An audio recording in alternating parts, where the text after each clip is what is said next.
श्री थोल थिरमा बलवान। அவைத்தலைவருக்கு மாண்புமிகு அவைத்தலைவருக்கு வணக்கம். அறிமுக நிலையிலேயே இந்த மசோதாவை நான் கடுமையாக எதிர்க்கிறேன்.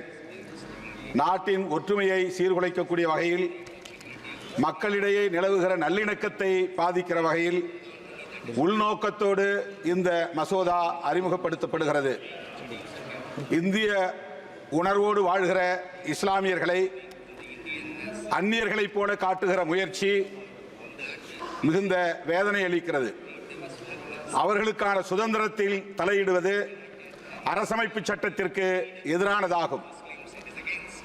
அரசமைப்பு சட்டம் வழங்கியிருக்கிற அனைத்து சுதந்திரம் மற்றும் உரிமைகளை எல்லாம் தட்டி பறிக்கக்கூடிய வகையில் வேண்டுமென்றே திட்டமிட்ட இதில் அரசு தலையிடுகிறது. வக்ஃப் போர்டு நீண்ட நெடுங்காலமாக தனித்து இயங்கி வருவதை நாம் அறிவோம்.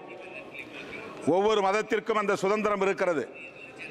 இந்திய அரசமைப்பு சட்டம் மதச்சார்பின்மையை உயர்த்தி பிடிக்கிற நிலையில் அரசு மதம் சார்ந்த நிலைப்பாட்டை எடுப்பது, மதங்களின் சுதந்திரத்தில் தலையிடுவது மிகுந்த ஆபத்தானது, மக்களின் ஒற்றுமையை சீர்குலைக்கக்கூடியது. எனவே இந்த மசோதாவை துவக்க நிலையிலேயே, அறிமுக நிலையிலேயே நான் விடுதலை சிறுத்தைகள் கட்சியின் சார்பில் எதிர்க்கிறேன். இதனை திரும்ப பெற வேண்டும் என்று வலியுறுத்துகிறேன். அல்லது இதனை ஒரு குழுவுக்கு கலந்தாய்வு நிலைக்கு அனுப்ப வேண்டும், கலந்தாய்வு குழுவுக்கு அனுப்ப வேண்டும்.